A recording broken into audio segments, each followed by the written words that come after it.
Bonjour et bienvenue à tous dans cette nouvelle vidéo, ici Angélique d'Invest in French. Aujourd'hui, petite vidéo pour vous parler de mon dernier déplacement de compte vers leur destination finale, enfin, je l'espère. Certains d'entre vous devaient sûrement déjà se douter que j'allais lancer ce processus de transfert d'un jour à l'autre. Avec l'annonce il y a quelques semaines de Wealthsimple Trade qu'il était désormais possible de détenir des comptes en dollars américains gratuitement pour ceux qui ont la totalité de leur compte d'une valeur supérieure à 100 000 $, je ne pouvais pas perdre une seconde de plus, il fallait que je fasse ce transfert. J'avais d'ailleurs annoncé la nouvelle via une vidéo short. Je vais donc vous montrer le processus de A à Z si jamais vous voulez faire la même chose, ainsi que la durée et les couacs le long du chemin. Je vais aussi vous expliquer pourquoi j'ai décidé de quitter Banque Nationale et à combien tout ça m'est revenu, parce que malheureusement ce n'est pas gratuit. Mais avant d'aller plus loin, si vous ne l'avez pas encore fait, n'oubliez pas de liker cette vidéo, de vous abonner à la chaîne, de cliquer sur la cloche et de commenter. Merci d'avance. Et maintenant, allons voir tout ça d'un peu plus près. Voyons tout d'abord le pourquoi j'ai décidé de quitter Banque Nationale après seulement 1 année et demie chez eux.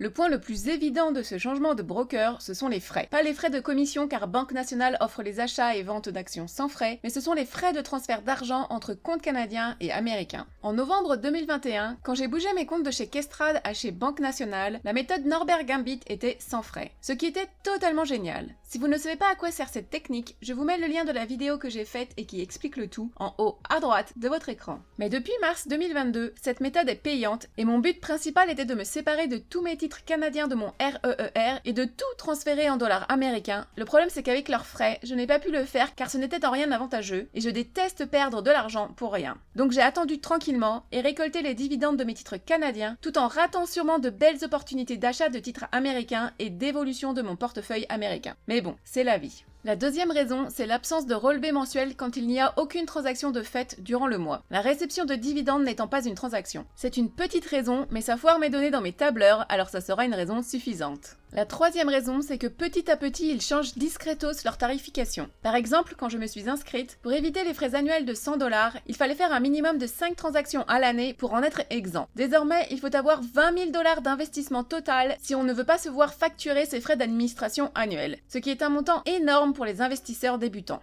Maintenant, je vais donc vous expliquer le processus de transfert de compte et vous allez voir, je ne pouvais pas rêver de mieux. Un bon point pour Banque Nationale, ils ne font pas de rétention de compte, mais par contre, ils se font bien plaisir au niveau des frais de transfert. Avant de faire toute demande de transfert, il faut s'assurer que le type de compte est d'abord présent chez Wealthsimple Trade. Vu que je n'avais pas encore de REER, RRSP chez eux, j'ai donc ouvert ce compte en premier lieu. Super rapide, 2-3 clics et voilà, le compte est ouvert. Ça, c'était le 10 juin. Le jour même, j'ai aussi lancé la procédure de transfert de mes comptes. Pour ce faire, il faut aller sur Move My Account en bas. Désolé, c'est en anglais, mais je suis sûre que c'est la même configuration sur les pages en français. Après, il faut sélectionner la banque ou le courtier dont on veut faire le transfert. Donc pour moi, c'est National Bank of Canada. Il faut ensuite choisir quel type de compte c'est, entre un TFSS-LI, un RRSP REER ou un compte non enregistré. J'ai commencé par faire le transfert de mon compte non enregistré car c'est celui qui avait le solde le plus élevé. Ensuite, il faut inscrire le numéro du compte qu'on veut transférer comme il est inscrit sur nos relevés de compte. Il faudra décider si on veut transférer son compte juste en cash, donc tous les titres seront vendus, ou alors comme il est avec les titres plus le cash, ou si on veut juste transférer une partie du compte. Moi je voulais le transfert du compte comme il était, avec les actions et le cash, donc j'ai choisi Entire Account as is.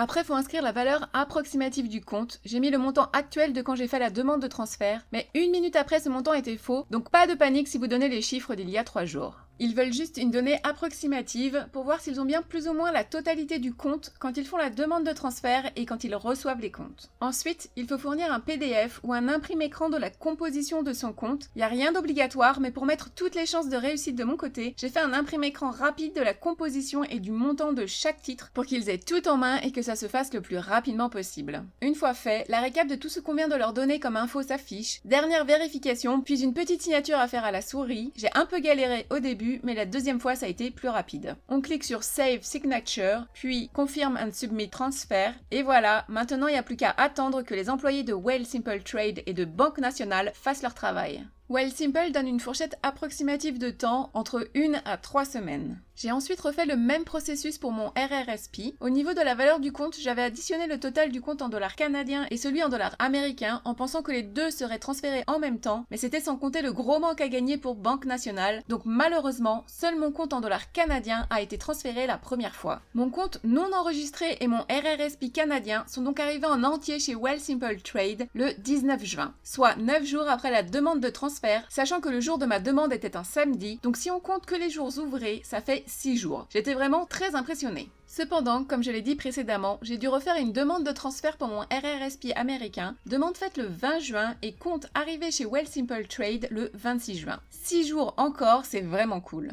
Chaque transfert de compte, c'est 157,50 $ le transfert, en dollars canadiens pour les comptes canadiens et en dollars américains pour les comptes américains. Le transfert de ces trois comptes m'a donc coûté approximativement 573,17 $ canadiens.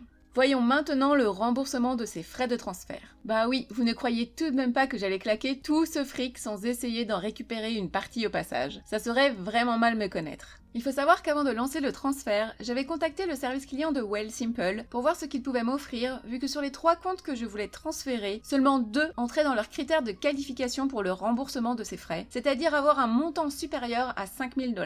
J'ai été mise en contact avec Brandon, qui était très serviable et qui savait ce qu'il faisait. C'est remarquable d'être traité par quelqu'un qui connaît son taf et qui le fait bien. Merci Brandon. Il m'a certifié que si la totalité de mes comptes était supérieure à 15 000 $, il serait alors en mesure de faire le remboursement de mes 3 frais de transfert. Je lui ai donc fait confiance et j'ai lancé la procédure. Pour faire une demande de remboursement de frais de transfert, il faut attendre que tous les comptes soient arrivés. J'ai donc attendu d'avoir reçu tous les emails de confirmation que mes comptes étaient arrivés et entiers, puis le 27 juin, j'ai commencé à faire la demande de remboursement pour mon compte en dollars canadiens via leur application sur leur site, et là, quelques minutes après, c'est le drame, j'ai reçu un refus car ce compte avait une valeur de seulement 2500 $ et non 5000. Méga grosse déception. Mais ni une ni deux, j'ai recontacté mon pote Brandon et lui ai expliqué la situation. Il m'a demandé les totaux exacts de ce que j'avais été prélevé et il a lancé le remboursement de son côté. Il faut savoir que pour les frais de transfert prélevés en dollars américains, il faut de toute façon envoyer un email à leur service client et c'est eux qui doivent se charger de faire la manipulation de leur côté.